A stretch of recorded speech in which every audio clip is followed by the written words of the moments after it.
Recording. अभी हम बच्चों जो है वो स्टार्ट लेते हैं और आपके जो मोस्ट इंपॉर्टेंट जो टॉपिक्स हैं उनके बारे में डिस्कस करेंगे। और हमने इम्यूनो डेफिशिएंसी के डिसऑर्डर्स कर लिए थे, ऐसे ही है ना बच्चों? आपके इम्यूनो डेफिशिएंसी के डिसऑर्डर्स हो चुके थे ना? ठीक है, इम्यूनो डेफिशिएंसी आपका हो गया था। उसके बाद ल्यूकीमिया आपका हो गया था, न्यूरोब्लास्टोमा आपका हो गया था, लेड पॉइजनिंग, विलियम्स ट्यूमर आपका डिस्कस कर लिया था। फेब्राइल सीजर्स, सेरिब्रल पाल्सी ये रहता है। उसके बाद गैस्ट्रोशीसिस ये वाला हो गया था, आरडीएस हो गया था, कंजाइनटल एपगार स्कोर हो गया, और रूबेला वगैरह ये वायरल इन्फेक्शन जो हैं ये भी आपके डिस्कस हो गए थे। और बाकी हम अगर देखते हैं कि ये रह गया था एक, कावासाकी आपका हो गया है। और जीआईटी सारी की सारी डिस्कस है। ये आपके लाइसोसोमल स्टोरेज डिजीज ऑलरेडी हम लोगों ने डिस्कस की हैं, phenylketonuria Klinefelter syndrome, Down syndrome ये भी आपका हुआ हुआ है। तो डेवलपमेंटल माइलस्टोन दूसरा, टेटोलॉजी फ्लोट भी हो गया था। मतलब टोटल मिला के सिर्फ और सिर्फ जो आपके टॉपिक्स बचते हैं वो है आप लोगों का मेनली रिस्पिरेटरी ट्रैक। तो रिस्पिरेटरी ट्रैक उसका, और उसके बाद जो आपके बचते हैं वो है आपका फिब्राइल फिर सीजर जो होते हैं वो वाले, और दूसरे नंबर पे आपने क्या कहना होता है कि सेरिब्रल पाल्सी क्या होती है। तो ये दो मेन आपके न्यूरो के अंदर हैं और बाकी जो हैं वो इधर से हैं। तो अभी हम डिस्कस करते हैं बच्चों और देखते हैं कि ये होता क्या है। सबसे पहले हम लोग जो डिस्कस करेंगे रिस्पिरेटरी ट्रैक्स के अंदर, यहाँ पे मुख्तलिफ तरह की डिजीज़ हैं, जैसा कि आप लोगों को लिखी हुई हैं कि ये ब्रोंकियोलाइटिस क्या होता है, उसके बाद जनाब क्रोप क्या होता है, उसके बाद एपिग्लोटाइटिस क्या है। ये तीनों ही मेन इंपॉर्टेंट डिजीजेज हैं, और चौथे नंबर पे मेनिंजाइटिस। ये चारों डिजीजेज हम सबसे पहले देखेंगे और उसके बाद नेक्स्ट जो है वो जनाब हम आगे की तरफ मूव ऑन करेंगे कि आगे क्या क्या सीन है। तो सबसे पहले बच्चों जो डिजीज हम डिस्कस करने लगे हैं वो होगी कि आप लोगों की एक तरह की एपिग्लोटाइटिस क्या होती है। ये बहुत ही कॉमन डिजीज है, इसके बारे में एग्जामिनर लाजमी पूछता होता है और इसको आपने एक तरह का इग्नोर नहीं करना कि एपिग्लोटाइटिस क्या होता है। तो हम बातों से निकल के आते हैं जनाब आपके टॉपिक की तरफ और इसके अंदर देखते हैं कि एपिग्लोटाइटिस है क्या। सबसे पहले बच्चों अगर हमसे ये कहा जाए कि फॉर एग्जांपल एपिग्लोटाइटिस है क्या, तो आपने कहना है कि इन्फ्लामेशन ऑफ एपिग्लोटिस जो होगा वो क्या होगा, एक तरह का एपिग्लोटाइटिस होता है। और अब आपने कहना है कि हाँ जी जनाब कि इस एपिग्लोटाइटिस के अंदर आपका क्या चीज़ पाई जाती है, ठीक है। अब आपने ये कहना होता है कि एपिग्लोटाइटिस फॉर एग्जांपल बच्चों होता पता है क्या है, जैसा कि फॉर एग्जांपल ये एक तरह का है आपका एयरवे ट्रैक, एक लम्हे के लिए समझे। और यहाँ पे आपने कहना है कि ये आपका क्या एक तरह का ट्रैक ही है, चलो इस तरह समझ लें। और ये दूसरा इसके साथ वाला जो हिस्सा है ये है आपकी एक तरह की एसोफेगस है। और जब ये एसोफेगस है तो ये क्या एक तरह की खाने वाली नाली है। ठीक हो गया बच्चों। और इसके आपने ये कहना होता है कि हाँ जी जनाब कि एक तरह का, अब इनके दरमियान में इनके ऊपर पता क्या होता है, इस तरह इनके ऊपर होता है जनाब आपके एक तरह का एपिग्लोटस। अब इस एपिग्लोटस का बच्चों काम पता क्या होता है? इस एपिग्लोटस का ये काम होता है कि जब भी आप एक तरह का खाना खाते हो ना, जब हम खाना खाते हैं तो ये एपिग्लोटस इस तरह इसके ऊपर आ जाता है और इधर से ये खाली कर देता है, मतलब ये हिस्सा जो होगा वो एक तरह का एम्प्टी हो जाएगा। ठीक है, ये वाला। और ये फिर कवरिंग कहाँ हो जाएगी एपिग्लोटस की, सिर्फ और सिर्फ इसके ऊपर होगी।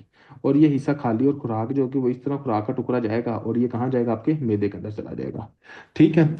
अगर नॉर्मल मिकदार के अंदर आप देखें तो उसके अंदर क्या होता है, आपने कहना है कि उसके अंदर क्या होगा कि फॉर एग्जांपल कि ये जनाब आपका यहाँ पर एक तरह का कवरिंग कर रहा होता है और हेयर जो है वो यहाँ पे आती है, उसके बाद ये लंग्स के अंदर इंटर हो रही होती है। और गाली समझ आई कि नहीं है? शाबाश। पहले तो ये बताएं कि एपिग्लोटस क्या है, कोई ऐसा बच्चा जिसको एपिग्लोटस का पता ना चला हो कि एपिग्लोटस क्या होता है? शाबाश एनीवन जी। हाँ जी बच्चों, एपिग्लोटस का पता चला कि एपिग्लोटस क्या है। तो आपने कहना है जस्ट इमेजिन करें कि अगर किसी बंदे के अंदर एपिग्लोटस की इन्फ्लामेशन हो जाए, जैसा कि आपने कहना है कि यहाँ पे ये क्या होता है एक तरह का, आपको मैंने बताया कि ये एक तरह का खुराक की नाली है, ये आपको एक तरह का एसोफेगस है। ठीक है। और उसके बाद या इस तरह आप समझे ये एसोफेगस हो गई और एक लम्हे के लिए समझे कि ये आपकी एक तरह का ट्रैकिया हो गई। ठीक है। और इनके ऊपर जो कवरिंग होती है वो कौन सी होती है, वो आपकी एक तरह की एपिग्लोटिस है। अब अगर देखें कि ये इन्फ्लेम्ड हो चुकी है, इन्फ्लामेशन हो गई, तो इन्फ्लामेशन की वजह से ये दोनों तरफ आगे बढ़ेगी कि नहीं बढ़ेगी? तो जब ये इन्फ्लामेशन की वजह से आगे बढ़ेगी तो बच्चों मुझे ये बताएं कि ये एयरवे ट्रैक को ब्लॉक नहीं कर देगी? शाबाश। तो आपने कहना है कि हाँ जी जनाब, ये क्या करेगी, एक तरह का आपने कहना है कि ये एयरवे ट्रैक को मुकम्मल तौर पर ट्रैक कर देती होती है। अब ये करती क्यों है? आपने कहना है कि सबसे पहले एक बैक्टीरियल जो इन्फेक्शन होते हैं, और उसको हम क्या कहते होते हैं, कौन सा बैक्टीरियल इन्फेक्शन? आपने इसके अंदर इसका नाम लाजमी याद करना है क्योंकि ये एग्जाम के अंदर आता है, बस उसी को याद करें। ठीक है। अच्छा जी। आपने सिर्फ उसी को याद करना है, बाकी सारे चाहे भूल जाएं। आपने कहना है कि एक बैक्टीरियल पैथोजन होता है जिसका नाम होता है हीमोफिलस इन्फ्लुएंजा। ठीक है, बाकी भी कहे जाते हैं लेकिन आपने सबसे पहले जिस चीज को याद करना है वो कौन सा होगा? आपने कहना है कि हीमोफिलस इन्फ्लुएंजा पैथोजन होता होता है, जो कि आपकी एपिग्लोटिस की क्या करवाता है, एक तरह की इन्फ्लामेशन करवा देता है। अब देखें, जब आपकी एपिग्लोटिस की इन्फ्लामेशन हो जाएगी बच्चों, तो इसके नतीजे में क्या होगा? आपने कहना है कि जब आपकी एपिग्लोटिस की इन्फ्लामेशन हो जाएगी तो इसके नतीजे में जनाब आपका जो एयरवे ट्रैक होगा वो भी ब्लॉक हो जाएगा, और आपका जो सांस वाली नाली होगी वो भी ब्लॉक हो जाएगी, क्योंकि सांस वाली नाली जो होगी वो भी एक तरह की ब्लॉक हो जाएगी। अब ये होता कैसे है? आपने सिर्फ एक ही पैथोजन याद रखना है, बाकी को चाहे याद ना रखें। बाकी भी पैथोजन्स होते हैं जो कि करवा सकते हैं, ठीक हो गया। फॉर एग्जाम्पल कौन से पैथोजन्स, जैसा कि मैंने कहा कि सबसे पहले आपने कहना हीमोफिलस इन्फ्लुएंजा, इसको नहीं भूलना आपने। ठीक है। इसके अलावा और जो पैथोजन्स इसके अंदर इन्वॉल्व होते हैं वो कौन से हैं, जैसे कि स्ट्रेप्टोकोकस नमूनाई, स्ट्रेप्टोकोकस नमूनाई, ये भी नंबर 3। आपने कहना है कि इसके अंदर क्या होता है, स्ट्रेप्टोकोकस पायोजेंस, स्ट्रेप्टोकोकस पायोजेंस, ये भी आपका इन्वॉल्व होता है, ठीक हो गया। ये स्टेफलोकोकस ऑरियस, स्टेफलोकोकस ऑरियस मतलब कि ये भी इन्वॉल्व होता है, लेकिन आपने एग्जाम के लिहाज से जो एग्जाम के अंदर पूछा जाता है वो एक ही है, मोस्ट कॉमनली वो होता है हीमोफिलस इन्फ्लुएंजा। अगर आपको यही आता है तो ये मोर देन इनफ है। ठीक है, तो आपने कहना है कि एग्जाम पॉइंट ऑफ व्यू से आपको पता होना चाहिए कि हीमोफिलस इन्फ्लुएंजा होता है जो कि जनाब आपका एपिग्लोटाइटिस करवा सकता है। दूसरी बात आपने कहना होता है कि देखें, जब भी आपकी बैक्टीरियल इन्फेक्शन होगी तो वहां पे इन्फ्लामेशन होगी, अडीमा होगा। जब ये जनाब आपकी इन्फ्लामेशन और अडीमा होगा तो इसके नतीजे में क्या होगा? आपने कहना होता है कि ये जनाब आपका एक तरह का जो स्वेलिंग होती है वो एयरवे ट्रैक की ऑब्स्ट्रक्शन करवा देती है, ठीक हो गया बच्चों। जब एयरवे ट्रैक की ऑब्स्ट्रक्शन हो जाएगी तो क्या बच्चा सांस ले सकेगा? नहीं ले सकेगा, जिसकी वजह से बच्चे की जान भी जा सकती है। तो ये बच्चों आपने कहना है कि मोस्ट इमरजेंसी कंडीशन होती है, क्या होती है? एक तरह की मोस्ट इमरजेंसी कंडीशन होती है। इसके अंदर कुछ चीजें जो है वो आपने लाजमी देखनी है। क्या? सबसे पहले आपने कहना है कि जब एक बंदे का सांस रुकेगा तो वो इस एक बंदा है जिसके अंदर इन्फ्लामेशन होती है और उसका सांस रुकता है, तो जो सिम्टम्स अपीयर होंगे क्या वो 4 दिन बाद अपीयर होंगे? ये फौरी तौर पर अपीयर होंगे जब उसका एपिग्लोटिस वैसे ही ब्लॉक होना शुरू हो जाएगा। और भाई सांस जो रुक गई है तो आपने कहना है कि सडन ऑनसेट सिम्टम्स होंगे। सिम्टम्स क्या होते हैं? आपने कहना है कि सडन ऑनसेट जो होते हैं वो इसके अंदर सिम्टम्स हम देखते होते हैं रैपिड। आपने कहना है कि सिम्टम्स क्या होते हैं? रैपिड सिम्टम्स इसके अंदर होते हैं, ऑनसेट इसका होता है नंबर 1 बच्चों। नंबर 2 बच्चों, आपने कहना है कि इसके अंदर जो फीवर होगा वो कौन सा होगा? हाई ग्रेड फीवर होगा, क्योंकि एक तरह का फीवर जो होगा वो एक तरह का हाई ग्रेड फीवर होगा। नंबर 3 आपने कहना है कि आपको पता होना चाहिए कि एक तरह का सवियर पेन होती है। अब देखें कि जब इन्फ्लेमेशन होगी ये बंदा खा सकेगा सही तरह खाना? ना खाना सही तरह खा सकेगा, ना सांस सही तरह ले सकेगा, शॉर्टनेस ऑफ ब्रेथ होगी, डिस्फेजिया होगा, और उसके बाद जो भी एक तरह का खाना खाएगा वो बाहर की तरफ निकल रहा होगा। यानी कि आपने कहना होता है कि वो जो स्लाइवा भी होगा, स्लाइवा आपके मुंह से बाहर की तरफ निकलता है, और वो कंडीशन जिस कंडीशन के अंदर स्लाइवा मुंह से बाहर निकलता है उस कंडीशन को हम कहते हैं ड्रोलिंग होगी। क्या होती है? एक तरह की ड्रोलिंग होगी। उसके बाद आपने कहना होता है कि इसके अंदर स्ट्राइडर साउंड्स होती हैं, ठीक हो गया। और दूसरी बात आप कहते हैं मफल्ड वॉइस। मफल्ड वॉइस का मतलब ये होता है कि सही तरह ना हो। इस वॉइस का दूसरा नाम होता है पोटाटो वॉइस। ठीक है बच्चों, पोटाटो वॉइस भी कहा जाता है। और इसके बाद आप खुद देखें, जब बच्चे का सांस ही मुकम्मल तौर पर रुक गया है, जब बच्चे का सांस ही मुकम्मल तौर पर रुक गया है तो जो बच्चा होगा वो कहाँ जाएगा? आपने कहना वो रिस्पायरेटरी डिस्ट्रेस सिंड्रोम के अंदर जा सकता है, हाइपोक्सिया के अंदर जा सकता है, आरडीएस के अंदर जा सकता है। आपने कहना है कि वो एक तरह का हाइपोक्सिया के अंदर जा सकता है बच्चों। ठीक है, तो ये चीज़ें जो हैं ये काफ़ी ज़्यादा इंपॉर्टेंट है जो आप लोगों को पता होनी चाहिए। इसके बाद आपने क्या कहना है, जब ऑक्सीजन जा ही नहीं फेफड़ों के अंदर तो ब्लड के अंदर ऑक्सीजन कम हो जाएगी। जब ब्लड के अंदर ऑक्सीजन कम जाएगी तो आप क्या कहोगे? आपने कहना हाइपोक्सीमिया हो जाएगा। कोई ऐसा बच्चा जिसको नहीं समझ आई वो बंदा पूछ सकता है। फॉर एग्जाम्पल कभी भी अगर एग्जामिनर आप लोगों से क्वेश्चन बच्चों इस तरह पूछे कि एक तरह का देखें कि हम कोई बंदा जिसको एपिग्लोटाइटिस बच्चे को है उसके अंदर आप कौन कौन से क्लिनिकल फीचर्स देखते हैं, तो आप इसका क्या बताओगे? आपने मुझे अब बताते जाना है कि क्लिनिकल फीचर्स के अंदर फॉर एग्जांपल एपिग्लोटिस की इन्फ्लामेशन होगी। जब आपकी एपिग्लोटिस की इन्फ्लामेशन होती है तो उसके नतीजे में आपने बताना शॉर्टनेस ऑफ ब्रेथ होगी कि नहीं होगी? आपने कहना है शॉर्टनेस ऑफ ब्रेथ होगी। नंबर टू, उसके अंदर क्या होगा, एक तरह का डिस्फेजिया होगा। ठीक है। नंबर थ्री, आपने कहना है ड्रोलिंग होगी। ड्रोलिंग का मतलब क्या होता है कि मुंह से सलाइवा का निकलना। उसके बाद आपने कहना पेन होगी। उसके बाद आपने कहना मफल्ड साउंड होगी। क्या होगी, एक तरह की मफल्ड साउंड होगी। इसके बाद आपने ये कहना होता है कि जो बच्चा होगा वो जनाब एक तरह का, आपने कहना है कि इसके अंदर इंस्पायरेटरी रिट्रैक्शंस होंगे। इंस्पायरेटरी रिट्रैक्शंस होंगे। टैकीपनिया होगा, क्योंकि ऑक्सीजन ब्लड के अंदर नहीं जा रही, तो हाइपोक्सीमिया है। तो हम क्या देखेंगे, एक तरह का बच्चा जोर जोर से सांस लेगा, जिसकी वजह से आप इसको कहते हैं टैकीपनिया होगा। ठीक हो गया। उसके बाद आगे क्या होता है बच्चों, जब ऑक्सीजन ही ब्लड के अंदर नहीं जा रही, तो ऑक्सीजन की कमी की वजह से क्या होगा, हाइपोक्सीमिया हो जाएगा। ब्लड के अंदर ऑक्सीजन के कम होने की वजह से हम कहते हैं हाइपोक्सीमिया। और इसके बाद आपने क्या कहना होता है कि इसके अंदर क्या होता है, आपने कहना साइनोसिस हो जाएगी। साइनोसिस का मतलब ये होता है कि बच्चा नीला पड़ गया। साइनोसिस का मतलब क्या होता है, आपने कहना होता है कि बच्चा एक तरह का नीला पड़ गया, तो इसको आपने कहना है कि साइनोसिस भी हो जाती है, जिसकी वजह से आप कहते हो कि बच्चा जो होता है वो एक तरह का नीला पड़ जाता है बच्चों। ठीक है। ये आपको पता होना चाहिए। इसके बाद बच्चा जो होता है ना, जब उसको ये सारा मसला बनता है बच्चों, तो आपने कहना है कि यही जो बच्चा होता है, ये आपका पता कैसे होता है, ये एक तरह का, आपने कहना ट्राइपोड पोजीशन में जाता है। क्यों? क्योंकि थोड़ा बहुत सांस आ सके। ठीक हो गया। आपने कहना होता है कि एक तरह का इस पोजीशन को हम क्या कहते हैं, ट्राइपोड पोजीशन कहते होते हैं। इस पोजीशन के अंदर क्या होता है, अगर आप लोग अभी बैठे हुए हो ना, गूगल पे ट्राइपोड पोजीशन नहीं लिखो और कमेंट बॉक्स के अंदर कमेंट करो, आपको खुद पता लग जाएगा कि ट्राइपोड पोजीशन कौन सी होती है।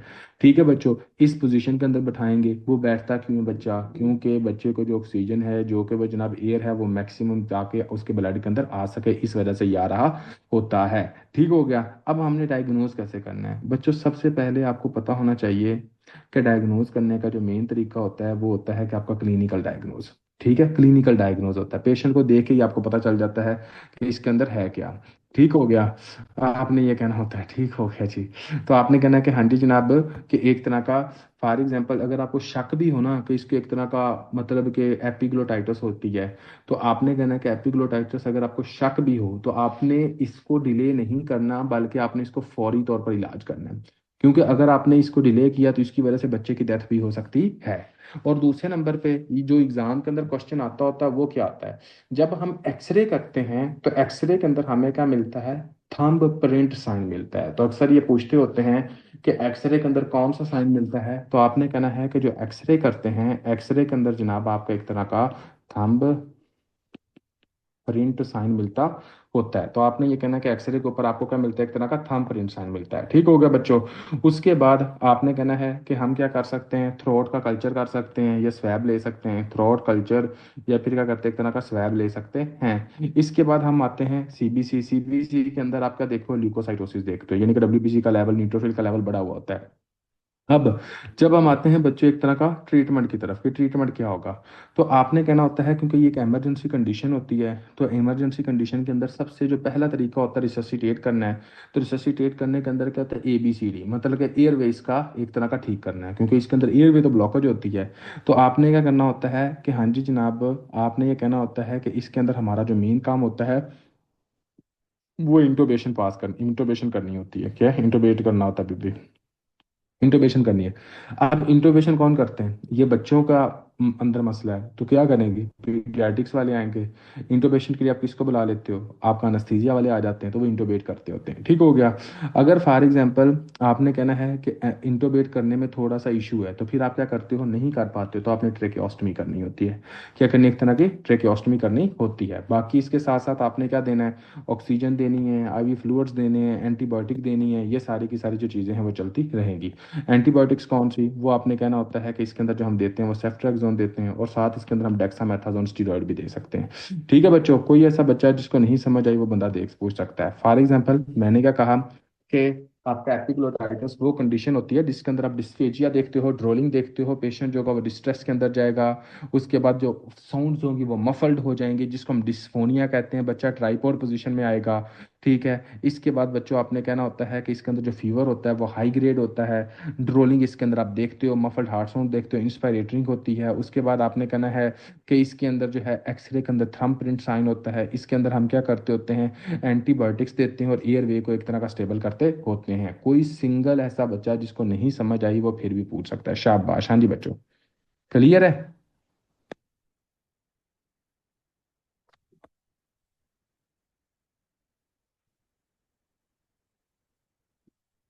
ओके। अब देखें बच्चों, यहाँ पे हम पढ़ते हैं कि क्या लिखा हुआ है। अगर आप यहाँ पे गौर से कर देखोगे तो आपको पता सारे का सारा लग जाएगा कि कौन कौन सी चीजें जो है वो लिखी हुई हैं। जल्दी मुझे पानी तो देना यार, इधर से बुला दो। अगर आप देखते हो कि सबसे पहले कौन कौन सी चीजें हैं, a series of rapidly progressive infection of the supra. Epi का मतलब क्या है ओ भाई, ऊपर। तो supraglottis epiglottis, the epiglottis and ary ary epiglottis folds. Prior to immunization haemophilus influenza. बच्चों किसी को याद नहीं रखना, एग्जाम के पॉइंट ऑफ व्यू से सिर्फ और सिर्फ एक चीज को याद रखना है, वो है सिर्फ हीमोफिलस इन्फ्लुएंजा। और कोई सब कुछ भूल जाओ लेकिन हीमोफिलस इन्फ्लुएंजा को आपने नहीं भूलना, क्योंकि एग्जाम के लिहाज से यही आता होता है।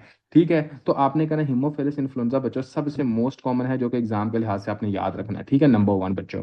उसके बाद दूसरी चीजें भी हो सकते हैं, जैसे कि स्ट्रेप्टोकोकस निमोनियाई, हिमोफिलस इन्फ्लुएंजा, जैसा कि हमने बोला।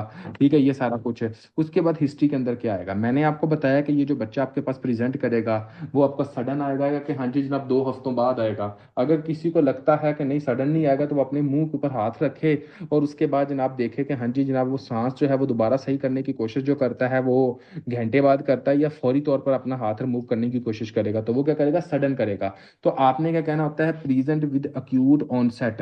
हाई फीवर होता है इसके अंदर। डिस्फेजिया होता है। डिस्फेजिया आपको पता है कि जब इन्फ्लेमेशन हो चुकी है तो आपकी एक तरह की जो खुराक होगी वो एसोफेगस के अंदर जाती नहीं है, जिसकी वजह से डिस्फेजिया होता है। इसके अंदर हम ड्रोलिंग देखते हैं, सलाइवा जो होता है वो माउथ से बाहर वापस आ रहा होता है। मफल्ड वॉइस देखते होते हैं, यानी कि डिम सी वॉइस होती है। इंस्पायरेटरी रिट्रैक्शन साइनोसिस आपको बच्चों पता है, क्योंकि ऑक्सीजन जब फेफड़ों के अंदर नहीं जाएगी तो ब्लड के अंदर ऑक्सीजन का लेवल कम होगा, जिसकी वजह से हाइपोक्सीमिया होगा। और क्या देखेंगे, एक तरह का साइनोसिस देखेंगे। सॉफ्ट स्ट्राइडर से मतलब कि जैसा गला बैठा नहीं होता जब बंदा बात करता, तो वो वाला हिसाब होगा।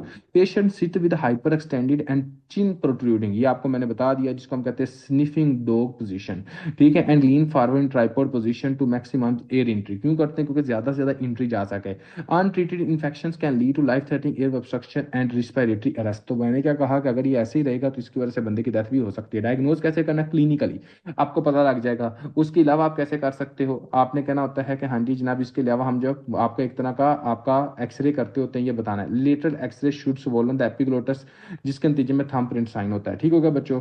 लेकिन आपने कहना होता है कि हाँ जी जनाब अगर कभी भी ये पूछा जाए कि जो डेफिनेटिव डायग्नोज है वो क्या है, लेकिन एग्जाम के अंदर बस इतना ही आता है कि थंब प्रिंट साइन आप किस में देखते हो, एक्सरे के अंदर।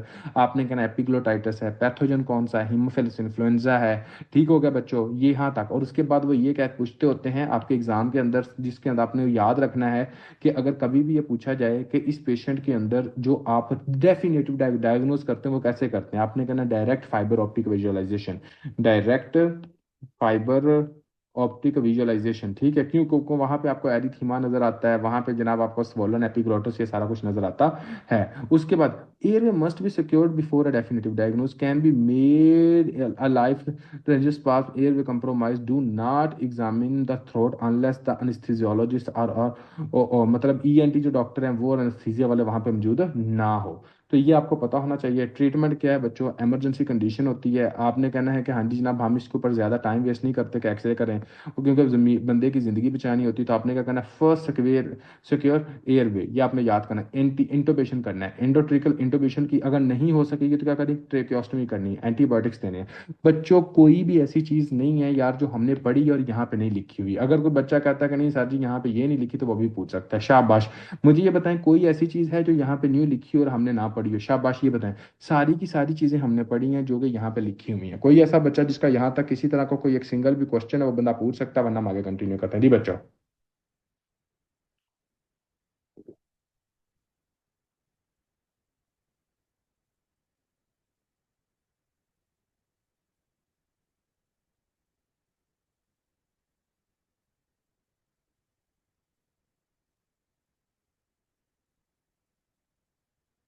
अच्छा जी, अब हम आते हैं नेक्स्ट नेक्स्ट आते हैं नेक्स्ट देखते हैं कि हाँ जी जनाब क्रोप क्या होता है।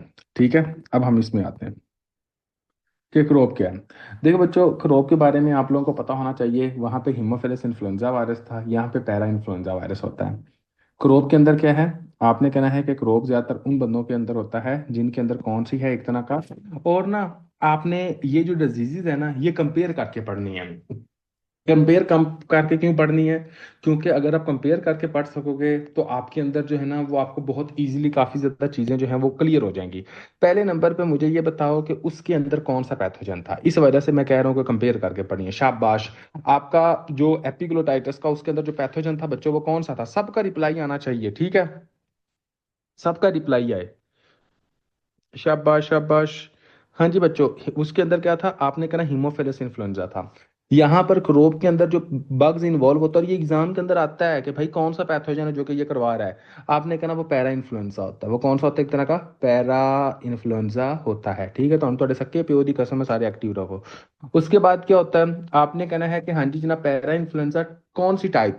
तो आपने कहना है कि पैरा इन्फ्लुएंजा टाइप 1 जो होती है वो मोस्ट कॉमन होती है। कौन सी? एक तरह की टाइप 1 जो है वो जनाब मोस्ट कॉमन ये होती है। अगर आपसे पूछा जाए कि ये कौन सी है, ये भी एग्जाम के अंदर क्वेश्चन है कि मोस्ट कॉमन जो टाइप 1 है, कितनी टाइप्स टोटल होती हैं? टाइप 1 है, टाइप 2 एंड टाइप 3 है, ठीक हो गया? ये आपका होता है। इसके अलावा क्या दूसरे कुछ और बग्स होते हैं जो कि जनाब आपका क्रॉप करा सकते हैं? बिल्कुल करा सकते हैं, लेकिन आपने याद नहीं करने। सिंपल सी बात है, नाम ही करो तो कुछ होने लगा नहीं है। अगर एक बार रीड कर लीजिएगा, लेकिन फुल रट्टा लगाने की कोई जरूरत नहीं है। कौन कौन से? रिस्पिरेटरी सिंसिशियल वायरस करवा सकता है, इन्फ्लुएंजा वायरस करवा सकता है, अडीनो वायरस करवा सकता है, लेकिन जो हाई यील्ड है वो सिर्फ यही है। इसी को रट्टा लगाना है कि क्रोप के अंदर क्या है। आपने कहना कि देखें वहां पे हीमोफिलस इन्फ्लुएंजा था और यहाँ पे क्या एक तरह का पैरा इन्फ्लुएंजा वायरस है। दूसरे नंबर पे जो बातें आपने अपने जहन के अंदर रखनी है वो क्या है? आपने ये कहना होता है कि देखें इसके अंदर जो प्रॉब्लम बनती है वो कहाँ, उसके अंदर जो प्रॉब्लम बनती थी बच्चों वो कहाँ पे बनती थी, मुझे ये बताए। वहां पर प्रॉब्लम बनती थी आपके एपिग्लोटस के अंदर, ठीक हो गया? यहाँ पर जो प्रॉब्लम बनती है वो पता किस हिस्से में बनती है? आपने कहना है it is a viral infection causes inflammation and oedema of sub glottis area, जो कि वोकल कॉर्ड से नीचे होता है। तो आपने बच्चों ये कहना है कि सब ग्लोटस एरिया जो होता है वो जनाब आपका एक तरह का एरिया जो है उसकी एक तरह की इन्फ्लेमेशन होती है। अब मैं अब आप लोगों से क्वेश्चन पूछता हूं बच्चों कि एक तरह का जब आपका सब ग्लोटस एरिया जो है उसकी इन्फ्लेमेशन होती है जो कि वोकल कॉर्ड से नीचे हैं, अगर ये देखें कि हाँ जी जनाब यहाँ पे जनाब आपके वोकल कॉर्ड्स पाए गए हैं, यहाँ पे आपके एक तरह के वोकल कॉर्ड्स हैं, ठीक है? और इसके साथ साथ जनाब आप ये देखो कि फॉर एग्जांपल के एक तरह का आपने क्या देखा, इस तरह जनाब यहाँ पे नीचे एक तरह की इन्फ्लेमेशन होगी है, तो ये बच्चों एक तरह का प्रेशर डालेगा। तो यहाँ से जो एयर गुजरेगी वो विसल की साउंड देगी कि नहीं देगी? तो इसको हम कहते हैं बार्किंग कफ। क्या होता है? एक तरह का इंस्पायरेटरी स्ट्राइडर होते हैं। उसके बाद आपने कहना होता है कि एक तरह का आपने कहना है कि बार्किंग कफ होती है, जिसके अंदर कहते हैं ना माँ में माए क्या कहती होती थी, कुत्ते वाली खंग लगी हुई है, ठीक है? वो जो कहते हैं ना बार्किंग कफ, वो जनाब यही होती है। तो इसको आपने याद रखना है कि इसके अंदर हम क्या देखते होते हैं? एक तरह का बार्किंग कफ देखते हैं बच्चों, ठीक हो गया बच्चों? इसके अंदर इंस्पायरेटरी स्ट्राइडर देखते हैं, उसके अंदर भी देखते थे। उसके अंदर कौन सी कफ होती थी? उसके अंदर मफल्ड साउंड होती थी। इसके अंदर किसी तरह की कोई भी मफल्ड साउंड नहीं है। आवाज आ रही है आप लोगों को? Hello hello hello hello hello. Okay. उस उसके अंदर क्या थी? मफल्ड साउंड थी। इसके अंदर किसी तरह की कोई भी मफल्ड साउंड नहीं है। आपने कहना इसके अंदर हम किसी तरह की कोई भी मफल्ड साउंड नहीं देखते, ठीक होगा? इसके अंदर हम क्या देखते हैं? बार्किंग कफ देखते होते हैं। उसके बाद बच्चों आपने कहना इसके अंदर हम इंस्पायरेटरी स्ट्राइडर देखते हैं। इसके अंदर क्या होता है? हॉर्सनेस ऑफ वॉइस होती है इसके अंदर। उसके अंदर क्या होता था? हाई ग्रेड फीवर था। इसके अंदर बच्चों क्या होगा? लो ग्रेड फीवर होगा, मतलब totally opposite, low grade fever होगा, ठीक होगा बच्चों? उसके बाद आपने क्या कहना है? उसके अंदर मुंह से जनाब आपकी ड्रोलिंग होती थी। इसके अंदर पता है क्या होता है? नेजल डिस्चार्ज होता है, राइनोरिया होता है, जिसको हम कुरेजा कहते हैं। क्या कहते हैं? एक तरह का कुरेजा कहते होते हैं, यानी कि नाक वगैरह यहाँ से मुकम्मल तौर पर डिस्चार्ज होना, उसको हम कुरेजा कहते होते हैं, ठीक है बच्चों? अब देखें इसके अंदर क्या होगा। आपने कहना है कि ये बहुत जल्दी आपका रिस्पिरेटरी डिस्ट्रेस नहीं करवाती, लेकिन वो वाली जो थी वो बहुत जल्दी रिस्पिरेटरी डिस्ट्रेस करवाती थी। उसका जब हम एक्सरे करते थे तो कौन सा साइन आता था? शाबाश। उसके अंदर जब एक्सरे करते थे तो थंबप्रिंट साइन आता था। इसके अंदर बच्चों आपने कहना स्टीपल साइन आता है। कौन सा साइन आता है? स्टीपल साइन आता है। ये आपने याद रखना है, ठीक होगा बच्चों? के हाँ जी जनाब इसके अंदर हम क्या देखते हैं? एक तरह का स्टीपल साइन देखते होते हैं। उसके बाद देखें उसके अंदर जब हम ट्रीटमेंट करते थे तो कैसे करते थे? आपने कहना उसके अंदर जब हम ट्रीटमेंट करते थे तो बच्चों आपने आईवी एंटीबायोटिक्स देते थे। सबसे पहले हमने एयर ट्रैक को ठीक करना होता था, ठीक है? उसके बाद ट्रेकियोस्टमी करनी होती थी, आईवी एंटीबायोटिक्स देते होते थे हम। यार, एक मिनट गया।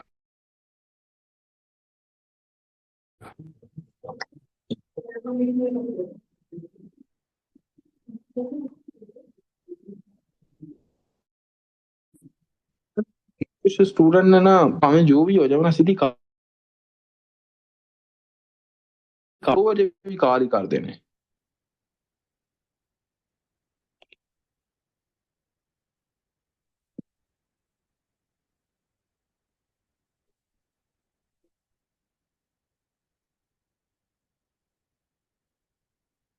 अच्छा, उसको पता भी है कि मैं ना क्लास ले रहा हूँ, वो फिर भी जना वॉइस नोट कर रहा है।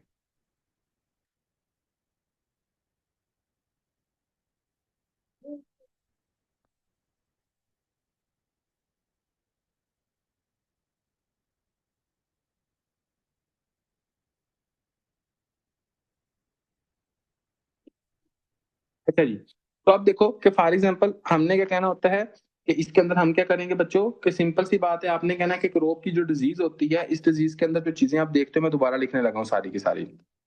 सबसे पहले आपने क्या कहना है, स्क्रोव वो डिजीज होती है जिसके अंदर कौन सा शाबाश जो पैथोजन है जो कि इन्वॉल्व होता है वो कौन सा है, शाबाश जल्दी बताएं भी। कौन सा बग्स है जिसको आपने याद रखना, बाकी सबको चाहे भूल जाएं, उस पैथोजन का नाम बताएं। हाँ जी बच्चों, वो पैथोजन का नाम क्या होता है जिसको आपने लाजमी याद रखना, चाहे बाकी सबको भूल जाएं, उसका नाम क्या है? Hello, hello.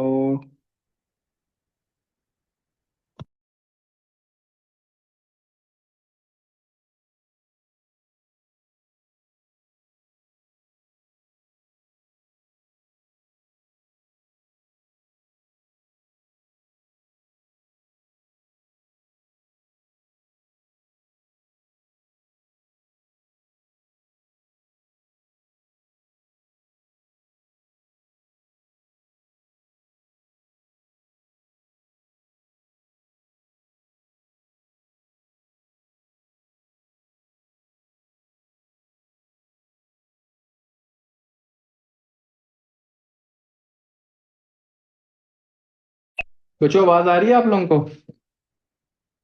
हेलो। ओके, सबसे पहले मुझे ये बताएं बच्चों कि इसके अंदर कौन सा पैथोजन होता है जो कि इन्वॉल्व होता है, ये बताएं। कौन सा पैथोजन होता है जो सबसे पहले इन्वॉल्व होता है जिसको आपने, वेरी गुड, पैरा इन्फ्लुएंजा, शाबाश बच्चों। कौन सा टाइप का, कौन सी टाइप पैरा इन्फ्लुएंजा की, ये बताएं। वेरी गुड शहर, एमन, शानजा, आशा, नलैन। आपने कहना टाइप 1 जो होती है वो सबसे ज्यादा इन्वॉल्व होती है। बच्चों मुझे ये बताना है कि इसके अंदर जनाब जब हम एक्सरे करते हैं तो कौन सा साइन मिलता होता है हमें? जब एक्सरे करते हैं तो कौन सा साइन मिलता है? वेरी गुड उस्मान, साइम, ईशा, सहर, रिमशा, ईशा। तो आपने कहना स्टीपल साइन। उसके बाद बच्चों मुझे बताना है कि हाँ जी जनाब, बार्किंग कफ हम किस में देखते हैं? बार्किंग कफ जो आप देखते होते हो वो कौन से इन्फेक्शन के अंदर देखते होते हैं? क्रोप के अंदर, वेरी गुड। उसके बाद बच्चों मुझे ये बताएं कि हाँ जी जनाब इसके अंदर क्या होगा? हॉर्सनेस ऑफ वॉइस देखेंगे, एजिटेटेड पर्सन होगा, बेबी होगा, ठीक होगा। उसके बाद आपने कहना है कि जो फीवर होगा वो हाई ग्रेड होगा, लो ग्रेड होगा, लो ग्रेड फीवर होगा इसके अंदर, ठीक है। उसके बाद आपने क्या देखना है? कुरेजा। कुरेजा का मतलब क्या होता है कि फॉर एग्जाम्पल नेजल डिस्चार्ज, ये वो फ्लू वगैरह, ये आपने देखना होता है, ठीक हो गया बच्चों। उसके बाद आपने क्या कहना होता है कि जब ये हमारे पास पेशेंट आता है तो इसके अंदर हम क्या करते हैं, आपने सिंपल सी बात करनी है कि इसको हम 3 केसेस के अंदर डिवाइड करते होते हैं। एक होता है कि फॉर एग्जाम्पल माइल्ड